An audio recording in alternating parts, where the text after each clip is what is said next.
Assalamualaikum warahmatullahi wabarakatuh. Perkenalkan, saya Siti Nurhaliza, NIM 45190430025. Di sini saya akan menjelaskan mengenai konsep yang telah saya buat yang dengan judul perancangan bangunan transportasi, yaitu pelabuhan penumpang. Pelabuhan penumpang merupakan pelabuhan yang digunakan untuk keperluan bepergian bagi masyarakat. Pelabuhan penumpang berfungsi sebagai pintu masuk atau pintu keluar dari atau ke negara atau daerah tertentu. Kemudian pendekatan yang saya gunakan pada bangunan ini yaitu pendekatan arsitektur kontemporer yang mencerminkan kebebasan berkarya sehingga menampilkan sesuatu yang berbeda dan merupakan suatu aliran baru atau penggabungan dari beberapa gaya arsitektur lainnya. Selanjutnya yaitu besaran ruang. Total keseluruhan dari bangunan ini yaitu sebesar 9.912 meter persegi, di mana lokasi saya ini berada di Jalan Hatta dengan luas total site sekitar 9 hektar. Selanjutnya yaitu konsep hubungan ruang.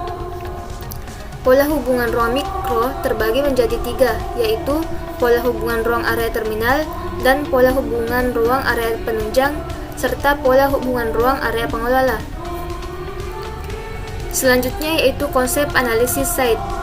Konsep ini bertujuan untuk memanfaatkan site dengan maksimal serta dengan memanfaatkan pencahayaan dan penghawaan alami secara maksimal.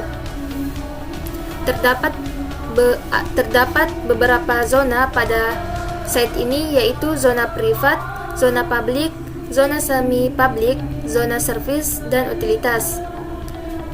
Selanjutnya yaitu orientasi matahari dan angin. Matahari berorientasi dari arah timur ke barat site. Pencahayaan alami atau cahaya matahari pagi akan masuk dari arah timur site, yakni pada depan bangunan. Selanjutnya yaitu orientasi sirkulasi. Jalur pengantar dan penjemput tidak dapat mengakses pada bagian belakang bangunan, sedangkan jalur masuk dan jalur keluarnya itu berbeda tempat. Pada perencanaan kawasan pelabuhan penumpang ini memanfaatkan lahan dengan perbandingan 70% untuk lahan tidak terbangun dan 30% untuk lahan terbangun. Lahan terbangun diperuntukkan untuk fasilitas kawasan seperti terminal pelabuhan, kantor pelabuhan, dan lain-lain.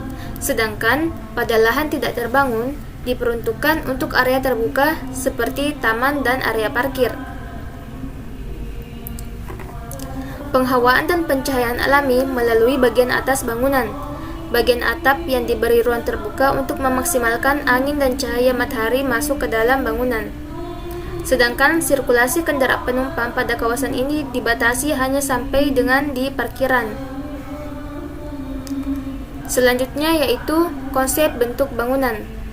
Tujuan dari konsep ini yaitu untuk merancang konsep bentuk bangunan terhadap site yang ada berdasarkan pertimbangan dari konsep-konsep sebelumnya.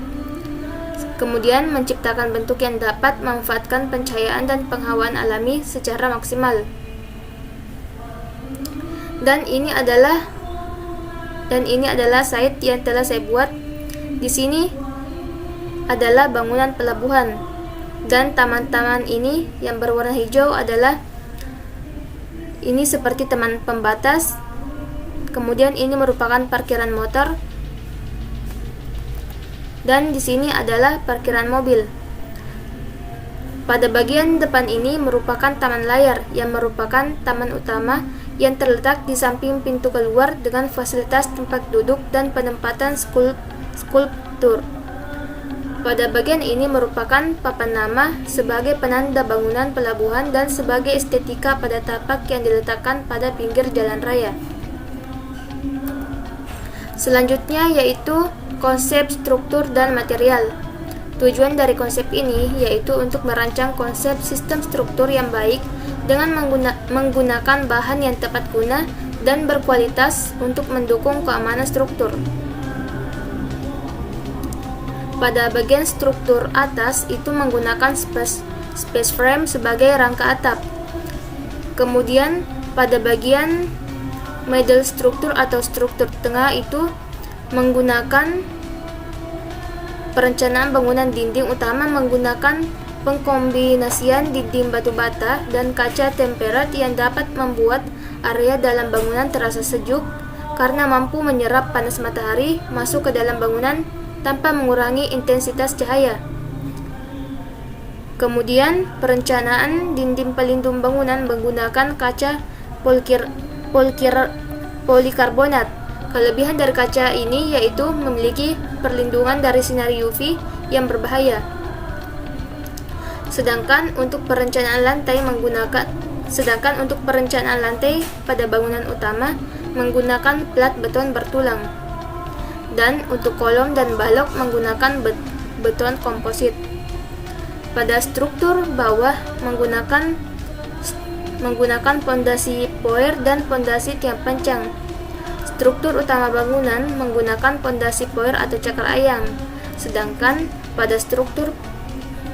struktur pada dermaga menggunakan pondasi tiang pancang, seperti gambar tersebut. Baik, sekian dan terima kasih dari saya. Wassalamualaikum warahmatullahi wabarakatuh. Assalamualaikum warahmatullahi wabarakatuh.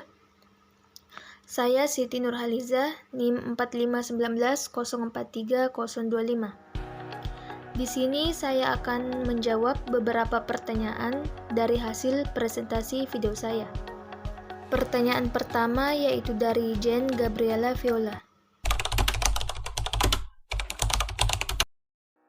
Terima kasih untuk pertanyaannya. Nah, adapun dasar pertimbangan saya memilih konsep ini karena yang kita ketahui salah satu ciri dari konsep arsitektur kontemporer yaitu memiliki lebih banyak ruang terbuka dan saling menyatu. Nah, ini sangat berkaitan dengan bangunan saya. Karena bangunan saya ini merupakan bangunan bentang lebar yang lebih banyak menggunakan ruang terbuka atau ruang bebas tanpa batasan kolom. Selanjutnya pertanyaan kedua yaitu dari Yafet Patulap.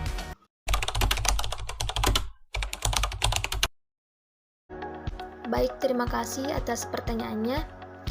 Di sini saya menggunakan struktur bawah pondasi tiang pancang pada bangunan saya. Karena pada umumnya pondasi tiang pancang itu digunakan apabila struktur tanah yang akan dibangun mempunyai kemungkinan untuk bergeser, di mana bangunan saya ini merupakan bangunan pelabuhan yang terletak pada pinggir laut, di mana yang kita ketahui kondisi tanahnya itu tidak stabil yang dapat mengakibatkan terjadinya pergeseran.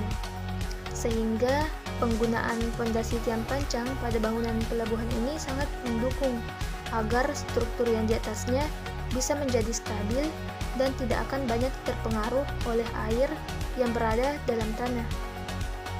Selanjutnya yaitu pertanyaan ketiga dari Nurul Fauzia.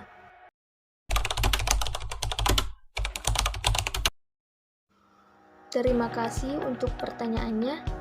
Nah, pada bangunan saya nantinya akan menggunakan pohon atau tanaman trembesi, di mana pohon ini mampu menahan gelombang bunyi yang dihasilkan oleh kendaraan bermotor, sehingga dapat meminimalisir suara bising dari luar bangunan. Nah, pohon ini akan diletakkan pada bagian samping dan pada bagian depan side atau di sekitar pinggiran jalan raya. Selanjutnya yaitu pertanyaan terakhir dari Nursila.